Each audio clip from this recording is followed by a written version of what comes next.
Assalamualaikum warahmatullahi wabarakatuh. Alhamdulillah wa syukurillah, kita berjumpa kembali anak-anak kelas 3 yang saya cintai. Kali ini kita akan membahas tentang pelajaran sejarah kebudayaan Islam, yaitu bab Nabi Muhammad SAW berdakwah. Baiklah anak-anak, sebelum pelajaran dimulai, kita berdoa dulu dengan harapan semoga pembelajaran pada hari ini akan dimudahkan oleh Allah Subhanahu wa taala dan menjadi ilmu yang bermanfaat dan barakah. Al-Hadiniyah Al-Fatihah. A'udzubillahi minasyaitonirrajim. Bismillahirrahmanirrahim. Alhamdulillahirabbil alamin arrahmanirrahim maliki yaumiddin. Iyyaka na'budu wa iyyaka nasta'in ihdinas siratal mustaqim. Siratal ladzina an'amta 'alaihim ghairil maghdubi 'alaihim waladdallin. Amin. Baiklah anak-anak ya. Dakwah Nabi Muhammad sallallahu alaihi wasallam secara sembunyi-sembunyi. Peristiwa penerimaan wahyu pertama di Gua Hira pada tanggal 17 Ramadan pada tahun 611 Masehi menegaskan bahwa Allah Subhanahu wa taala telah mengutus Nabi Muhammad sallallahu alaihi wasallam sebagai nabi dan rasul terakhir. Karena setelah Nabi Muhammad sallallahu alaihi wasallam tidak akan ada nabi dan rasul lagi. Untuk itu beliau disebut dengan Khatamul Anbiya wal Mursalin, artinya penutup para nabi dan rasul.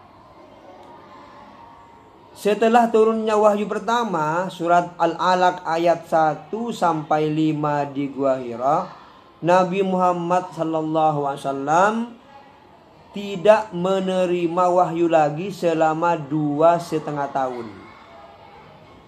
Pada saat berhalwat kembali di Gua Hira, Nabi Muhammad SAW mendengar suara gelegar dari langit yang membuat beliau gemetar dan menggigil seperti orang yang sedang demam.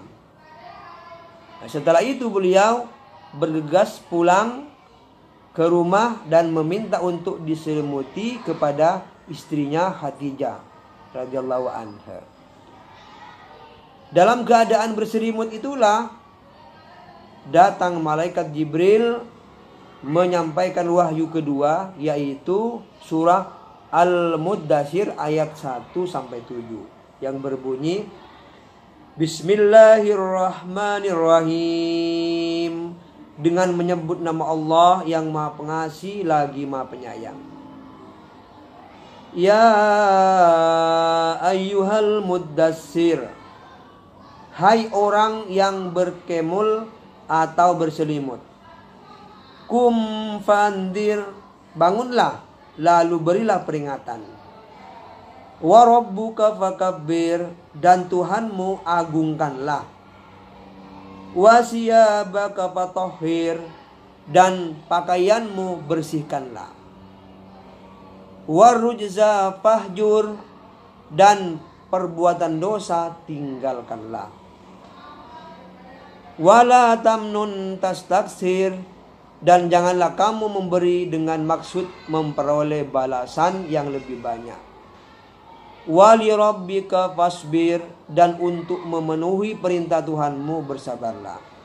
Anak-anak kelas 3 yang saya cintai, dengan turunnya surat Al-Muddatsir ayat 1 sampai 7, Nabi Muhammad sallallahu alaihi wasallam mulai berdakwah secara sembunyi-sembunyi di dalam kalangan keluarga dekat, sahabat dan orang lemah serta orang yang membutuhkan.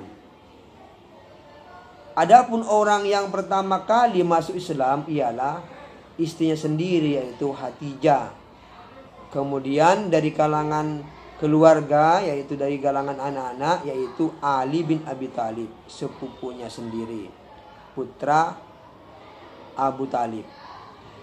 Jadi Ali bin Abi Thalib ialah putranya Abu Talib, paman Nabi Muhammad. Jadi sepupunya Nabi sendiri. Sedangkan di kalangan Buddha adalah Zaid bin Harisah. Sedangkan orang pertama yang masuk Islam di luar keluarga Nabi Muhammad sallallahu alaihi wasallam ialah Abu Bakar As-Siddiq radhiyallahu an.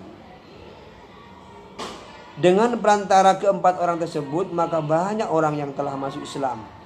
Di antaranya adalah Utsman bin Affan, Zubair bin Awam, Sa'ad bin Abi Waqqas, Abdurrahman bin Auf, Talha bin Ubaidillah, Abu Ubaidillah bin Jarrah, Arkam bin Abil Arkam, dan beberapa penduduk lainnya di kota Mekah dan juga dari kabilah Quraisy.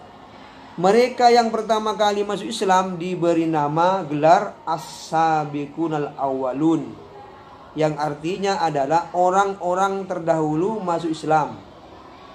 Dalam dakwah Nabi Muhammad SAW menggunakan rumah Arkam bin Abil Arkam untuk dijadikan markas dakwah yang kemudian dikenal dengan nama Baitul Arkam. Jadi orang-orang yang terdahulu yang masuk Islam itu sudah disebutkan dan diabadikan dalam Al-Quran dengan sebutan As-Sabiqunal Awwalun. Nabi Muhammad SAW juga berdakwah kepada paman beliau, tidak mau memeluk Islam mereka. Meski tidak masuk Islam, Abu Talib tetap memberikan dukungan kepada Nabi Muhammad dalam berdakwah. Selain beliau mengajak pamannya Abu Talib, beliau juga mengajak paman yang lain yang bernama Abdul Uzza, Abu Lahab, yang nantinya menjadi musuh bebuyutan Nabi Muhammad SAW. Jadi Abu Talib, paman Nabi, yaitu ayah dari Ali bin Abi Talib, dan juga paman Nabi yang lain yang bernama Abdul Uzza atau Abu Lahab, itu mereka tidak mau masuk Islam, tetapi mereka tetap mendukung Nabi Muhammad SAW. Tetapi setelah lama-lama Abu Lahab menentang dakwah yang dilakukan oleh Nabi Muhammad SAW. Jadi justru Abu Lahab itu adalah menjadi musuh pertama Nabi Muhammad SAW. Demikian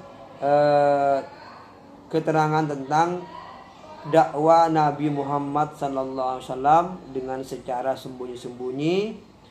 Semoga apa yang Pak Guru jelaskan pada hari ini menjadi ilmu yang membaan dan barakah. Akhirnya Pak Guru ucapkan dengan akhir kata, wallahul muwaffiq ila aqwamit thoriq. Wassalamualaikum warahmatullahi wabarakatuh.